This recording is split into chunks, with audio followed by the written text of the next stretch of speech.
ሓደ ግዜ ቆልዓ ነይራ ሓንቲ ኩሉ ነገር ደይከታተልዋ ወለዲ ቀረባ ይገዛእ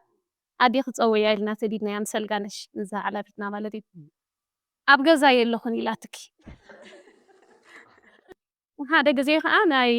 ዮዲታ ነን ኣብ ሓደ ላሲና ኩሉ ግዜ ኣብ በበይንሽጡ ኮይና ሳብ ሓንቲ ኢና ነምህር ሕጂ ኣጋጣሚ ኣኸይዳ ዲ ገለ ነይርዎ ናብቲ ናይ በዓል ዮዲታ ሽግቲ ዕለት ኣይቀየረትን መምህር ዮዲት ዳዕዶሚ ደይቀየረቶ እንታይ ደኣ ኮይና ኢሎም ሕጂ ዮዲት ውክያለ እያ ትገብር ኩሉ ግዜ ዋላ ከተንብብ ትገብር እያ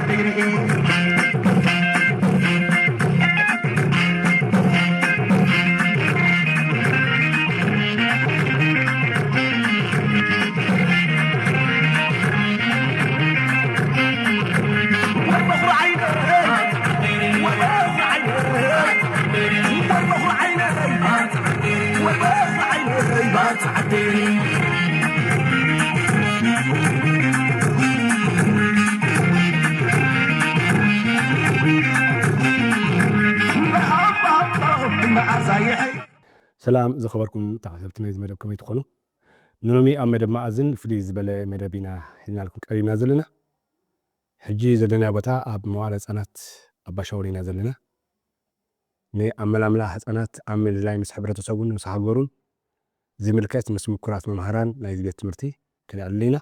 سقاب فتامي مدبنا مسحنا أقتحبوا عدمينا سنة يمكتال ما مهران عندنا نمسكين يو أنجلنا هيك أني هن زغابير مسكت متخبي جميرو صبوا زغابير مسكت طب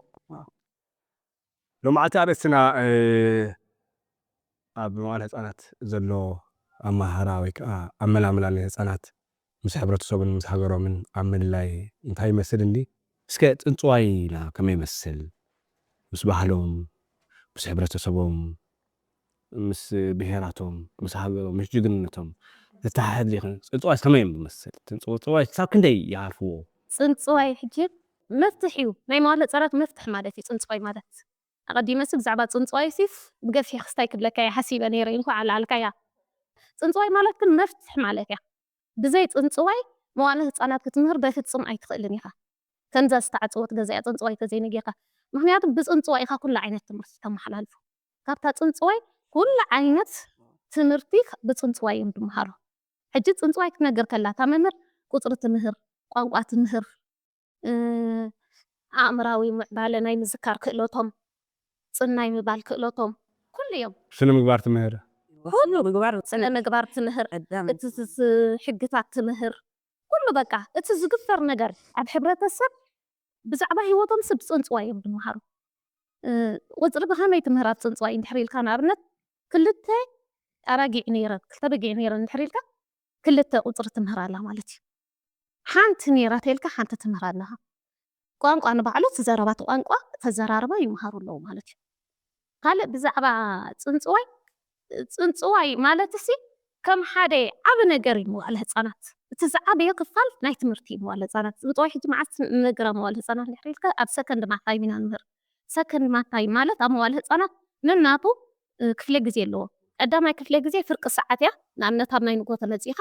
ሰዓት 8 ተጀሚርካ ሃብ 8 ስጋብ 8 ተረኣን ዘላ እታ ፍርቂ ሰዓት ፈረስት ማታይ ዕለት ትቕየረላ ዘይና ትንገረላ ፍሉ ማለት እያ ድሕሪ 50 ደቂቕ ክላስ ኣክቲቪቲ ትበሃል ኣላ እሰኻት ፅሕፈት እቲ ዝረኣኻዮ ኢንዶር ኢንተረስት ኤርያ እሱ ይመሃሩ ማለት እዮም ሰከንድ ማታይ ግን ዕረፍቲ ወፂኦም ጣዕሞት በሊዖም ተፃዊቶም ሃሊኮም ምስኣተው ኮፍ ኢሎም እናዕረፉ እታ መምህር ትነግሮም ማለት እዩ ሕጂ ፅን ኢልካ ናይ ምስማዕ ብሪጋ ናይ ምዝራብ ተረኻሓሊኻ ናይ ምዝራብ ኩሉ ስነ ምግባር በዛ ፅንፅዋይ እዮም ዝመሃሩ ማለት እዩ ፅንፅዋይ ማለት እዚ ኣብ መዋእለ ህፃናት ፅንፅዋይ ክንነግሮም ከለና ንሳ ኩነታቶም ትኸይድ ሕጂ ሓደ ቆልዓ ረባሽ እንተለና ሓደ ቆልዓሲ ከምዚ ኢሉ ርብሽ ነይሩ ነታ መምህር ምምሃር ከዲእዋ ነቶም ቆልዑ ይሃርሞ በቲ እንዴት ትምህርቱ በቲ ለው በቲ ርሑቕ ሕጂ ከምዚ ገይሩ ይሃርማ بقى تقول عشو تهم مهر كسوق لها كم ندبل كمال السنة تقول عسكم دتنكف ጥበብ እያ شمو أيتقول صنخ بتبت كالش مكيبك كالا أي كأني صوي كسنجر كلا خا أما ودأتها بتصبوا خصاص حج ميتو أيتم منخ كنزيل حميم نيرس حميم خيلس ميتو ويكا خنزيلو كودة أوريزو خنزيلو حميم دقي سجله خو تاسيك وانا صبوا ما لسه أبت ما ودأتها سي حاويو شي كأني ويكأني وأبو ودأتها تبغسي ኮንክሪቲንግ ጥማለ أبا حق ساسالو حاويو خنزيلو حج دقرقس خير قول علو برخ قدف كود حميم خد خمينا عن صبودي صبغون ولا فا قدف تغير كنت حمل شعرس أخي جزا خمس متى أخي تحسب كسب تقول عشو أخي تحسب بليو شو اللي حاكين كيدو مرفق ثواقي مرفق موقع صبو أي صبغون ولا فا قد مرفق مستواقي حاويو أتامو ود أساس قسم نبلو ወቀሲን ዝያላሲ ታድፉነስ አይኮነ أوه አሲሳም ሰሞዳታፊ صوي تنبي جس نايكا أو حق ስዋይስ أوه حق صات مزحتي خمس سناتهم للتأسسر حجنا ينقرا خندي انت ولدي أنا سكن زندا جرس حشاجر الموبايل دار عيب لخ حجزي أمس موبايل دقم طلع لونه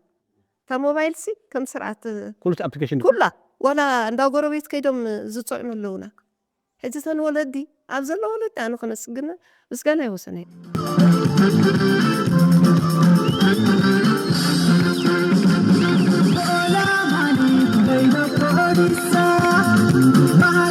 كاريكلم بمنستر تمرت التدالوي لقدام عامة لخلاي عامة ستقلل قد شوعت تيماتات قدام عامة شوعت تيماتات مهارو كالي عامة مسحلف خا شوعت تيماتات مسؤوم زخيد مسؤوم دمتنن بتدالوي ጥሞ እስከ መምህር ገለ ካብ ስቴማ ምስ ሕብረተሰቦም ዘላልዮም ምስ ሃገሮም ከመይ እዩ ዝመስል ካብ መሰረቱ ቅድመ ትምህርቲ ክንብል ከለና ቆልዑት ብዝሕዝዎን ብዝጭብጥዎን ንምሉእ ዕድሚኦም 87 ሚእታዊት ካብ ዕድሚኦም ኣብ ቅድመ ትምህርቲ እዮም ዝረኽቦ እዚ ከዓ ብመልክዕ ቴማ ተዳልዩ ይወሃበና ማለት እዩ ንህቦም ንሕና ሓንቲ ኣርእስቲ ሓንቲ ቴማ ሓንቲ ጋይድ ቡክ ማለት እዩ 7 ቴማ ኣለዋ እዘን 7 ቴማ ከዓ ንኡስ ኣርእስቲ ኣርባዕተ ኣርእስቲ ኣለወን እዚ ንሶሙን እቲ ሓንቲ ኣርእስቲ ንሶሙን እንዳገበርና ንምሁሮም ብዙሕ ለውጢ ተገይሩሉ እዩ ኣብ 2015 መምሃራን ሓቲቶም ኣብ ታሕቲ ወሪዶም ካልኣይ ግዜ ስለ ዝተሓደሰ መበል ሳልሳይ ግዜ ብድሕሪኡ ድመፀ ለውጢ ሓጋዚ ኮይኑ ትኽእለ ዘለዎሲ ሓበሬታ ስለ ድሃብና ኣብ ብዙሕ ቤት ትምህርቲ ዘለዋ መምሃራን ማለት እዩ ጥሞ ምስ ካልታ ሃገሮም ምስ ሕብረተሰቦም ሕጂውን ካሜራ ክንስዕብ ገልና ንቐደም እውን ገለ ክለና ፀኒሐን ኩሉ ኣብ መዋእለ ህፃናት ኩሉ ኢና ንምህር ሃገር ንምህር ባህሊ ንምህር ኩሉ ዓይነት ትምህርቲ ሕጂ ሃገርና ዝብል ቴማ ኣሎ ክንደይ ብሄራት ኣለዋ ኣመጋግባና ኣከዳድናና ስልማትና ናይ ብሄራትና ናይ ብምሉ እዩ ዝገልፅ እዚ ከዓ ብግብሪ ኢና ዝመሃርዎ እዚ ካልኣይ ዓመት ኣሎ ማለት እዩ ኣብ ቀዳማይ ዓመት ብዛዕባ ነብሶም እዮም ጅመሩ ካብ መጀመርያ ኣትዮም ኣዚኣ ኣብ ዓመት ሙሉእ ዳርጋ ብፀወታ ዝመሃርዎ እዩ ኣብ ቀዳማይ ዓመት ማለት ኣብ ካልኣይ ዓመት ከዓ ኣብ ግብሪ ዝበዝሕ ኣብ ንሕና ኩሉ ግዜ ምስ ሕብረተሰብን ምስ ሃገርን በታ መፅሓፍ መሰረትና ካብኡ ወፃኢ ንምህሮም ኢና ምክንያቱ ክኢላታት እዮም ሰሪሖሞ ዝጠቅምን ምስ ዕድመ ተምሃሮ ዝኸይድን ገይሮም ኣዳልዮም እቲ ምስ ከምኡ ስለ ዝኾነ ንሕና ኣብ ቀዳማይ ዓመት ናይ ቀዳማይ ዓመት ምሃሩ ኣብ ካልኣይ ዓመት ከዓ ናት ኩልና ከማን ቀዳማይ ዓመት ንምህር ምስ ሒዝናዮም ካልኣይ ዓመት ኢና ንሓ ነቶም ተምሃሮና ምክንያቱ ደኽመታቶም ንፈልጦም ነደልዮም ቶም ደቅና ብከምኡ እቲ መፅሓፍ ኣዝዩ ፅቡቅ ኩሉ ወላ ባህሊ እንድሕር ናይ ብሓቂ ብግብሪ ሰሪሕካሉ እቲ ቆልዓ ኣዝዩ ሓያል ኮይኑ ከምዚ መምፍለያ በለቶ 87 ካብ ዕድሚ ክንደየን ክተርፍኦ ዳሕራይ ኣብ ካልእ መስከረ 13 ሚእታዊ ጥራይ ክወስድ ማለት ስለዚ እንድሕር ብግቡእ ሰሪሕናሉ ኣዝዩ ኩሉ ባህሊ ኩሉ ነገር ናይ ኤርትራ ይፈልጥ ዋላ ከማን ሕጂ ቅድሚት ስለደይ መፅኹ እምበር ኣብቲ መእተዊ ኩሉ ኢና ሃገርና ምን ትበሃል ኢልካ ኣብዚ ኤርትራ ክንደይ ዞባታት ኣለዋ ክንደይ ብሄራት ኣለዋ ክንደይ ወደባት ኣለዋ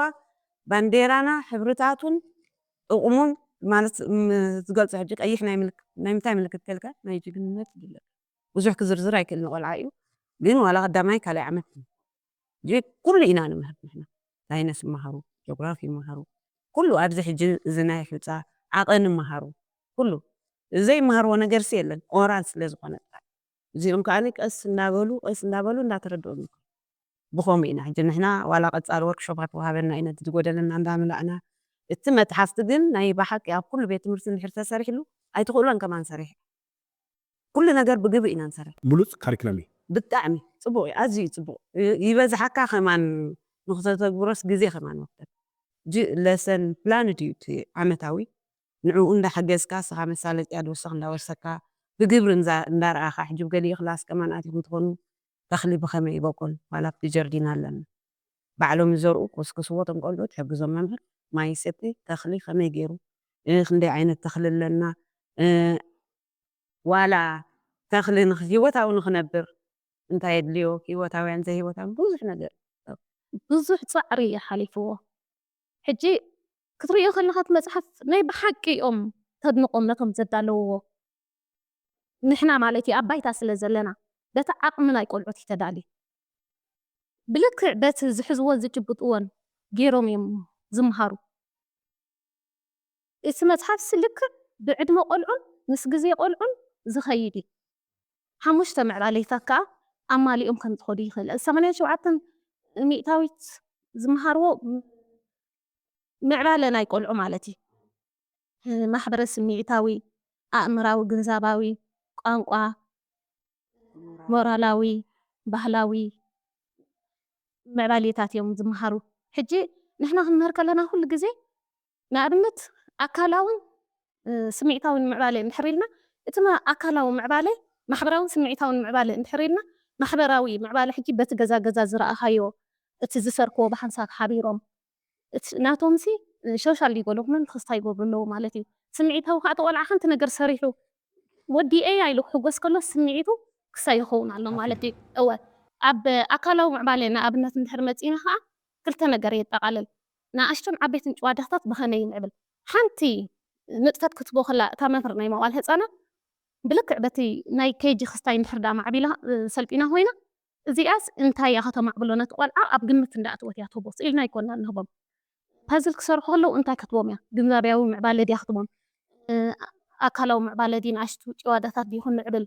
ብሓንሳብ ክሰርሕዋ ማሕበራዊ እንታይ ምዕባለ ተምፅእ ኣሎም እንዳበልና ስለ ንህቦም ኣዝዩ እዩ ሓጋዚ ንቆልዑት ማለት እዩ ብመዋዕለ ህፃናት ዝሓልፍ ቆልዓ ከዓ ናይ ብሓቂ ሰብ እዩ ዝኸውን መምህር እስካብ ዝተወሰኸ ይሕዶት እዚ ከዓ ኩሉ ዘንቀልየ ንሕና እንታይ ንገብር እታ መፅሓፍ ጨቢጥና ለሰን ፕላን ነዳሉ እጂ ናይዛ ሶም እዚኣ እንታይ ዓይነት ካብ ሰኑ ስጋዕ ዓርቢ ስጋዕ ሓሙስ ነዳልዋ ነቶም ቆልዑ ከመይ ሕጂ ንብል ማለት እዚ ንኣሽቱ ጨዋዳታት ንክምዕብሉ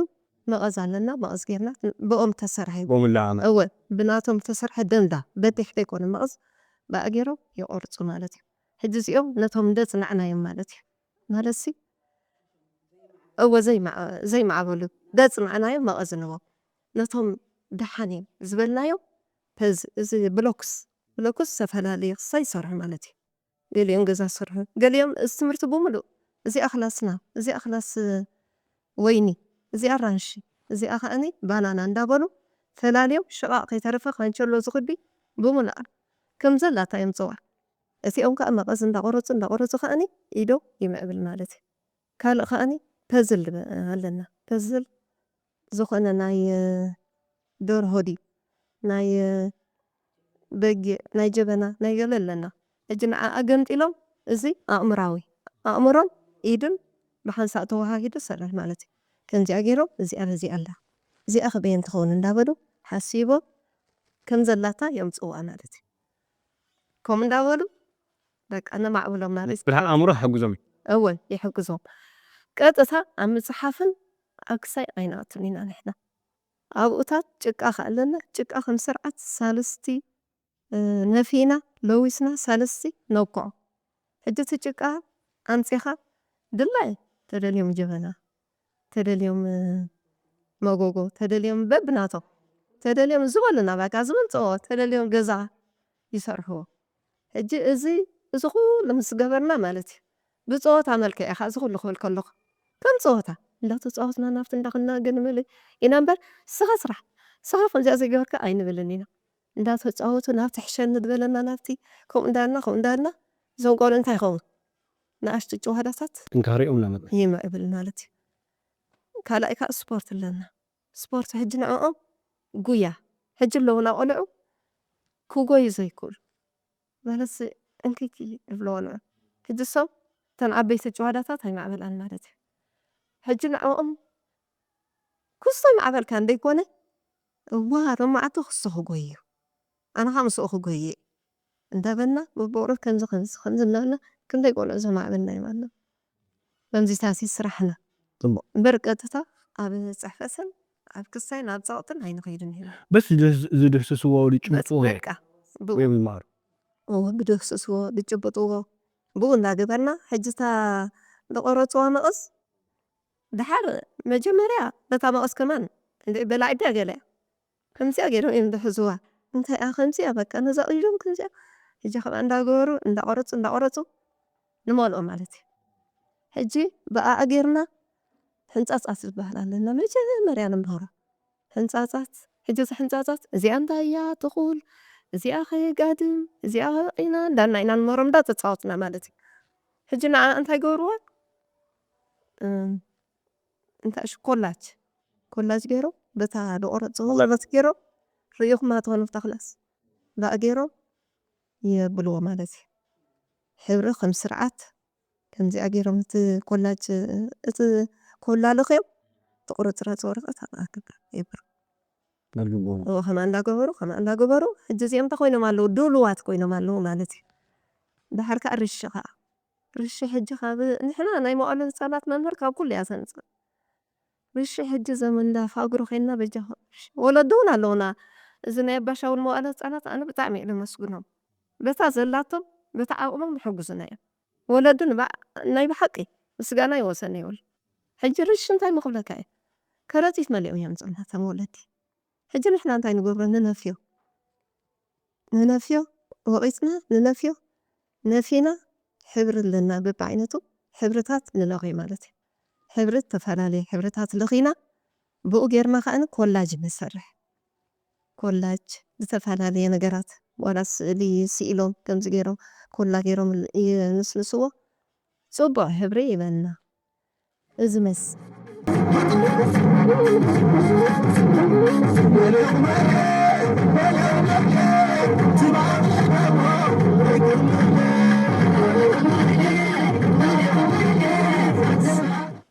ፅቡቅ እስካ ኩልና ክንዝክሮ ክብደት ናይ መምህር መዋእለ ህፃናት ከም ኩሉ መምህር ኣይኮነን ካልእ ባነሲ ናይ መባእታ ክህሉ ናይ ማካይድ ደረጃ ናይ ካልእ ደረጃ ክህሉ ይኽእል ኣዳት ንሙሱል ሰብ ኢኻ ትምህር ማለት ፈሊጡ ተለይፀይቁሲ ኣብ ናቱ ንሕጉድስ ኮይኑስ ፀገም ይብሉ መዋእለ ህፃናት ግን ሙሉእ ብሙሉእ ካብታ መምህር እዩ ዝደሊ ክብደቱ ክሳብ ክንደይ እዩ ሕጂ ናይ መቐለ ህፃናት መምህር እቶም ቆልዑ ካብታ ገዝኦም ካብታ ኣፍ ደገ ኣትሒዝና መጀመርያ ፅሬቶም ንርኢ ፅሬት ኣፃብዕቶምን ፅሬት ክዳኖምን መንዲል ኣለዎም ድዩ ኩሉ ፅሬት ጨጉሪ እውን ንምህሮም ስለ ዝኾና ብዛዕባ ፅሬት ከምኣ ንርኢ ፅሬት ርኢና ካብኣ ጀሚርና ተረኛታት መምህራን ኣለና በብሪጋ ነእትዎም ማለት እዩ የእቲና ስጋእ ኩሎም ዝእከቡ ስጋእ ሰዓት ዝኣክል ኣብዚኣ መእከቢት ኣለና ኣብኣ መዝሙር ወሊዕና ካብኡ ኮፍ ነብሎ ካብኡ ከዓ ተቃጭል ተቃጭላ ከዓኒ መስርዕ ከዓ እታ መምህር ሕጂ መስርዕ ከም ስርዓ ሰሪዕና ክላስ ንኣቱ ማለት እዩ ኣብ ክላስ ቀዳማይ ዝበሃል ኣለና ዜና ከም ስርዓት እንታይ ገይሮ ካብቲ ማለት ሒዞም ዝክሩ ካብዚ ምስከዝና ከምዚ ገይረ ኣነ ትማል ምሸት ከምዚ ገይረ እግሪ ተሓፂበ ኢደይ ተሓፂበ ተደሪረ ብጃማይ ቀይረ ፊልም ከይረኣኹ ናይ ህፃናት ርኤ ደቂ ሰብሉና ንግሆ ተሲአ ከዓኒ ሸይነ ተሓፂበ ዲቪዛይ ቀይረ መንዲለያ ብጅባይ ገይረ ናይ ጣዕሞተይ ሒዘ ንትምህርቲ ይመፅእ ኣብ መገዲ ዝረኣይዎ ነገራት ከዓኒ ኣስተውዒሎም ነግሩና ፈረስ ርኤ ማኪና ርኤ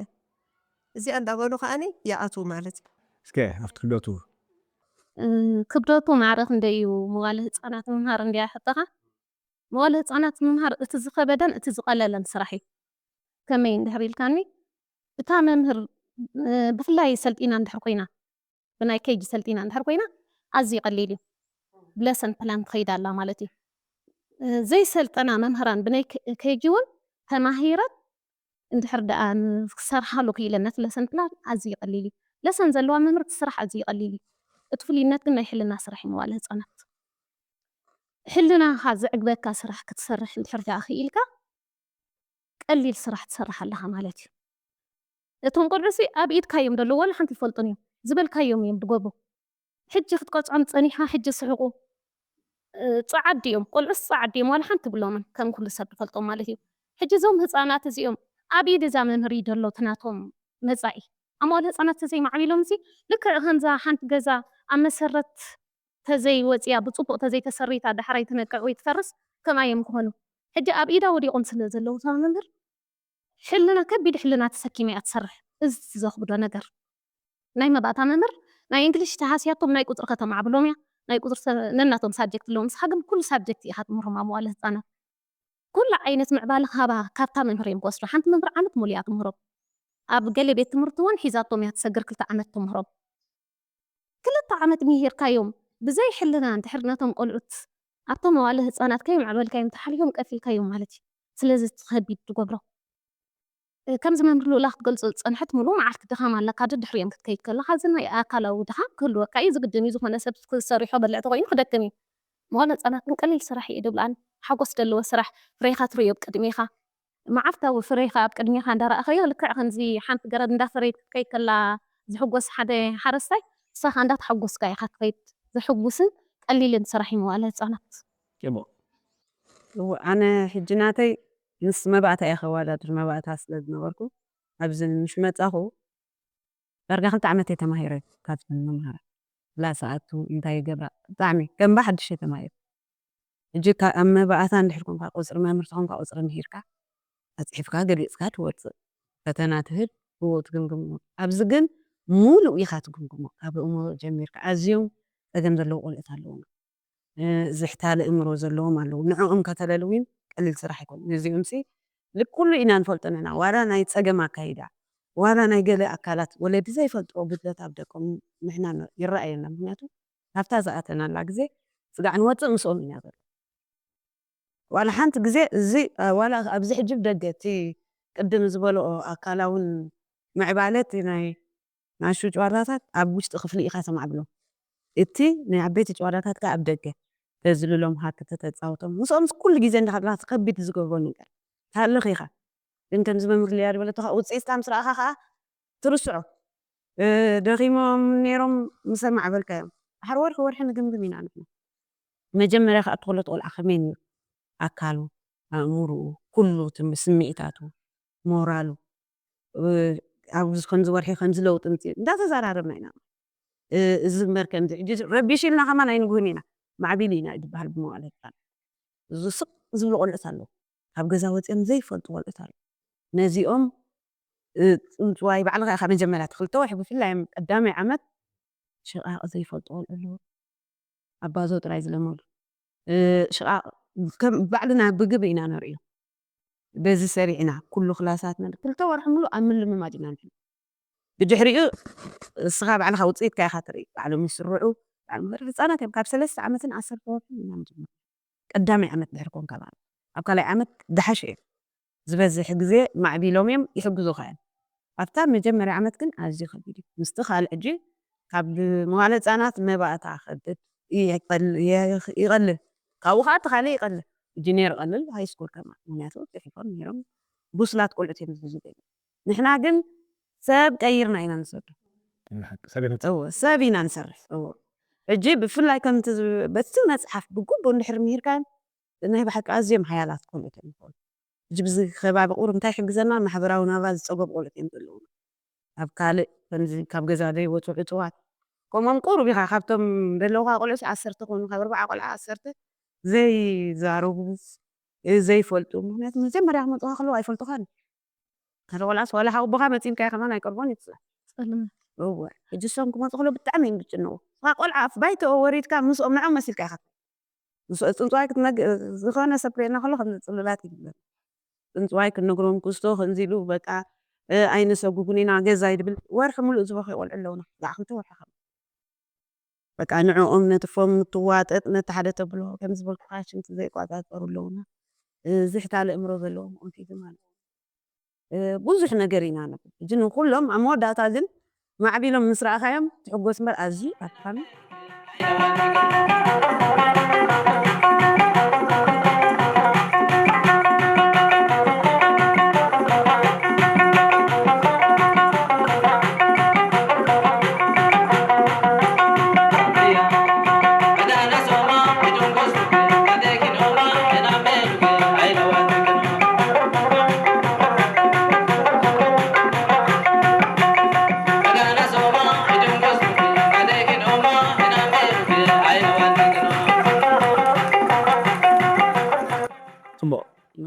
እስኪ ናባለ ተቕን ምስጋና ማዓት ኣዘናይ ኸይደሎቲ ኣገጣብታት ይደል ረይዋለታ ምስሓ ኣሎ ኮሜዲ ምናሲ ቴማ ክሳሕ ከዘይማ ሓደ ጠናና ንሓሉ እያ ነይራ ጅዝዕናና ንሓሉ ሃስናና እስታስም ይሄረ ማስናና ከመይ ጌርና ክንሕዞ ብፅሬት ድሓር ከዓ እንደይ ንበልዖ ነገር ከዓ ኩሉ ግዜስ እንተ ሕጂ ሌካ ኩሉ ግዜ እንተበሊዕናሲ ስንና ክሕሰኺ ኩሉ ግዜ ፓስተ ብሽኮቲ ንበልዕ ተኮይንና ኢልዮም ሕጂ ቆልዓ እንዳውድ ኣቢላ እንታይ ኢላሃኒ ኣብ ፐረዝደይና ኸኢላሃኒ እዋ ኣብ ፐረዝደይ ኣብ ዒድ ኣብ ኣውደ ኣመት ግን ይፍቀድ ሌካ ፍቀድ ዋላ ቶርታ ፍቀድ ኢለያ እዚኣ ሕጂ ብጣዕሚ ገሪማህኒ ትሕታእሲ ርእየ ሕጂ ፍረታትን ኣሕምልትን ካለና ኸጥየማ ሕጂ ፍረታትን ኣሕምልትንሲ ፍረታት ድበሃሉሲ በዓል ኣራንሺ ለሚን ፓፓዮ ባናና ኢለያ ኣሕምልቲ ከዓኒ ኣሕምልቲ ካውሎ ካሮቲ ኢለስ ገሊፀላ ሕጂ ታይልሃንሲ ባናናሲ ፍራ ይብሉን ከመይ ኢሉ ምስ ፍረታት ኮይኑ ይታሃት ዝቆልዓ ትዛር ማዕዘታ ቆልዓ ፍልይቲ እያ ሕጂ እዋይ ሽኮራዊ ስለ ዝኾነ ክበስል ስለ ዘይክእል ምስ ኣሕምልትስ ክኸውን ኣይክእልኒ ሽኮራዊ ነገር ስለ ዝኾነ ኢለያ ካብ ኣሕምልቲ ከዓ ኢልሃኒ ሰላጣ ደዳእ በስሊ ሕጂ ምስ ኣሕምልቲ ኮይኑ ደሎ ኢልሃኒ ከዓ እባ ሰላጣ ሕጂ ተፈቲኒ ኢለያ እንታይ ተፈቲንስ ምስ በሰለ ሙት ስለ ዝበይ ኣብኡ ከለና ሽጉርቲ ኮሚደረ ገለ ጥብሪ ኣቃሉን ኣዲና ኣብኡ ከለና ኢና ንበልዖ እንተብሲልካዮ ግን ሕንሽኽ ስለ ዝብል ኢለያ ተበልኩ እዚኣ ጌራ ሳዋጢራ ንብለካ ኣስ በታሕቲ እዮም ዝኾኑ ኣነ ሓደ ግዜ ቆልዓ ነይራ ሓንቲ ብኩሉ ነገር ደይካታተልዋ ወለዲ ቀረባ ይገዛእ ኣዴ ክፀወያ ኢልና ተዲድናያ ምሰልጋነሽ ንዛ ሓላፊትና ማለት እዩ ኣብ ገዛ የለኹን ኢላ ትኪ ኣደ የላ ቡክ ትገብር ኣላ በፀርያ የለኹን ኣብ ገዛ ኢላ ትኪ ኣብ ገዛ የልና በልያ ኢላ ትንያ እጃ ኣይሓፉን እዮም ኣብታ ገዛ ዝተገብረት ኩላ እዮም ዝነግሩ ሓደ ግዜ ከዓ ናይ ዮዲታን ኣነን ኣብ ሓደ ላሲና ኩሉ ግዜ ኣብ በበይንሽጡ ኮይና ሳብ ሓንቲ ኢና ንምህር ሕጂ ኣጋጣሚ ኣኸይባዲ ገለ ነይርዎ ናብቲ ናይ በዓል ዮዲታ ሽቱ ዕለት ኣይቀየረትን መንሬዲ ዳዕዶሚ ደይቀየረቶ ተይዳ ኮይና ኢልዮም ሕጂ የዲት ውክያለ እያ ትገብር ኩሉ ግዜ ዋላ ከተንብብ ትገብር እያ ዓይና የርያ ዲላ ያ ዲ ማስር ናይለትኒ ዝተራእየ ምን ዝዛረብ ተራእየ ዝዛረብ በስ ተወሳኺና ሆን ተኽልኣኸም ፍሒል መኒ ብዙሕ ነገር እዩ ካልእ ብዙሕ ደሰክፈካ ነገር ውን ዝዛረቡ እዮም ቆልዑ ናይ ዜናን ፅንፅዋይን መደብ ኣለና ኣብ ፅንፅዋይ ክነግሩ ከለዉ ብጣዕሚ ኢኻ ትስሕቕ ኣድግን ዝብእን ነይሮም ኢሎም ዝጀመሩ እቲ ኣድገ ከምዚ ኢሉ ባባ ሽዑ ንማማ ጭው ተበለ ኣብ መንጎ ረአዮ ከምዚ ኢሉ ነቲ ሸሓነ ቀሊዕዎ እቲ ዝገብርዎ ኣብ ገዛስ ይመፅቕ ገርመ ኩሉ ዋላ ገለ ፅቡቕ ነገር ከምዚ ኢሉ ብዙሕ ነገር እዮም ዝዛረቡ ዋላ ኣብ ኸይባ ጌራ መምህር ጋንሽ ዓብድርዮም ኢና ኣብ ቅድሚ ወለድኹም ዝኾነ ሕማቕ ደቅኹም ኣይትግበሩ በልዎም ኢና ንበጅ ንኣና دحر كنزيلو ولا ناي ጎረቤቶም ولا ገለ ክስቶ ከንዚሉ ብዙሕ ነገር እዮም ዝብሉ ሕጂ እስቴታት ፅባይ ነግሮ ከዶ ብጣዕሚ ይሃስ ትራንስፓረንት ማለት ሰጋገርቲ ልክ ያለው ዙንም ኢሉ ዝኾነ ኣይሕሶን ማሐሽዋን ማሐሽዋን ማሐስ ኳ ብጣዕሚ ኢና ንፀልኦ ምክንያቱ ተሓሊፍዎ ተመሊስካ ኢኻ ንስኻትኩም ይባትኹም ዝኾነ ስእሊ ኩሉ ግዜ ሕጂ ብፍላይ ኣብቲ መጀመርያ ምእንቲ ፅሕፈቶም ክላመዱ ጨዋዳታት ክንማዕብል ቀፃሊ ሕብሪ ምልካይ ስእሊ ዝኾነ ሰኣሊ ኢና ንብሎ ዋላ ነቦኻ ሰኣሎ ተይልካዮ ዋላ ጀበና ይሰኣል ዋላ ከዲ ትግበሮ ስእሊ እዚ ባባይ ስእልካ ንሕና ባባይ ንአን ሕጂ ምእንቲ ክምዕብሉ ንሕና ኣማዕብል ንቕንዮም ሒዞምኦም መዓድሶም ንኽእል ኣማዕብል ንቕንዮም ንድሕሪት እዮም ድምሎ ዋላ ይበፍ ዝፀልዎ እቲ ትምህርቲ ሕጂ እቲ ምፍካር ብጣዕሚ እዩ ንድሕሪ ዝመፅዘና ሕጂ ከማንሲ ከምቲ ንወለድና ባና ደምፆ ንሕና ከዓ ኸይዲ ሕጂ ንጥንቀቕ ኢና ብጣዕሚ ድኻን ከረካ ክዝክራ ክንፀኒና ክንመፅ ኢና ከምትብሎ ዘሎም ተምሃሮ ሲ ሱፐርቫይዘራት እዮም ናይ ወለድን ናይ መምሃራን ናይ መምሃራን ንወለዲ ነግርዎም ናይ ወለዲ ከዓ ንመምሃራን ኣምጢኦም ነግርዎም እስኪ ኣብቲ ምስ ባህሎም ምስ ብሄራቶም ምስ ሃገሮም ምስ ባሕሮም ምስ ከባቢኦም ንህላለዮም ኢና እንታይ ቴክኒክ ትጥቀማ መዝሙር ክዝመር ከሎ ድዩ እንታይ ከመይ ክንተረድኦም ኣብቲ ፈለማ መዝሙሩ ናይ ርድኦም ንኸውን ባንዴራ ስዕ ኮላ ከመይ ክትገብርኦ ኣማሃራ መዝሙር ሕጂ ክንምህር ከለና ኩሉ ብኸመይ ትምህሮም ክሳይ ኣለዎ እንድዩ ሕግታት ኣለዎ ከምዚ ኢልካ ከምዚ መፀልካ ይኮንካ እንተዘይተማሂርካ እውን ካብታ ዘላ መምህር እንዳተማሃርካ ኢኻ ትኸይድ እንዳተቀዳድሕ ቀዳሒት እያ መምህር መዋእለ ህፃናት ኣነ ደይ ፈልጣ ካብዮ ዲት ይቀድሕ ሉላ ካባይ ደይ ትፈልጣ ትቀድሕ እንዳቀዳድሕና ኢና ንኸይድ ሕጂ መጀመርታ ብግጥሚ ኢኻ ትነግሮም እቲ መዝሙር ብግጥሚ ትነገርካዮም ድሓር በይንኻ ትዝምራ ብድሕሪኡ ሓቢርካ ምስኦም ትዝምራ ብሓንቲ ግዜ ቆልዑት ኣይሕዙን እዮም ብምድግጋም እዮም ዝሕዙ እናደጋገምና ኢና ንሕዞም እቲ ንነግሮም ብዛዕባ ባህሎም እንድሕር ዳ ኮይኑ ባዕሉ እቲ ጋይድ ቡክ ንባህሎም ዘጠቃለለ እዩ ዓደይን ከተማይን ዝብል ኣርእስቲ ኣሎ ሃገረይ ዝብል ኣርእስቲ ኣሎ ባህልን ልምድን ዝብል ኣርእስቲ ኣሎ ኩሉ ሲ ነቲ ባህሊ ናይ ኤርትራ ዘጠቃለለ እዩ ስጋብ ዝሓምሻይ ሻድሻይ ክፍሊ ዝመሃርዎስ ብግብሪ ስለ ንምህሮ ኢና እምበር ኣዝ ኣሎ ኣብዚ ትፍልዲ ንሕና ብግብሪ ስለ ንሶም ከዓ ብወቅቲ ስለ ድምህርዎም ሕጂሆም ስለ ዝኾነ እቲ ብዛዕባ ናይ ባህሎምን ክስታዮም ንምሃር ንሕና ሽግር የብልናን ሓደት ውሽጢ ሕብረተሰብ ዘለና ኣብኡ ዝዓበና ሰባት ስለ ዝኾና ክነመሓላልፈሎም ከዓ ተመኪሩናሉ ስለ ዝኾና ካብቲ ተመክሮና ብዙሕ ፀገም የብልናን ማለት እዩ በቲ ዓቕምና እቶም ቆልዑት ከዓ ብፍላይ ናይ ባሻውል ቆልዑት ኣዝዮም ንጡፋትን ማሕበራዊ ናብራ ዘለዎም ቆልዑት እዮም ኣብ ካልእ ቦታ ክትምህርን ኣብ ባሻውል ክትምህርን በበይኑ ይፈፂሙ ምክንያቱ ከይ ተዛረብካ ካብ ኣፍካ ዝቆልቦ ባዕሎም ዝመላለኡልካ ቆልዑት እዮም ምዕቡል ህዝቢ ብሓባር ዝነብር ማሕበራዊ ህዝቢ ናብራ ዘለዎ ህዝቢ ስለ ዝኾነ ብጣዕሚ ቀሊል እዩ ንክትምህሮም ብዛዕባ ባህሎምን ልምዶምን ግን እንዳደጋገምካ ኩሉ ግዜ ቀፃልነት ዘለዎ ትምህርቲ እንድሕር ምሂርካ ይፍዝኦም እንድዒ ይፈርዮም ኢና ከዓ ንብል ከምቲ ዝመፀና ግብረ ክስታይ ካብቶም ወለዲ ينبغي يعقزهم ዋላ ምባታይ ምስግናና እንተን ኣብኡ ዘለዋ ካበይ መፂኹም ክበሃሉ ከለውስ ብዛዕባ ቤት ትምህርትና እንዲና ሕጂ ንሕና ንዛረብ ዘለና ካብ ባሻውል ክፍሉ ከለውስ ብጣዕሚ እየን ክስታይ ድኾና ኣብዚ ከባቢና ዘለዋ ኣበባታት ኪደን ዘለዎም ቆልዑ ኢና ንሰጥ እዋ وطابق نزل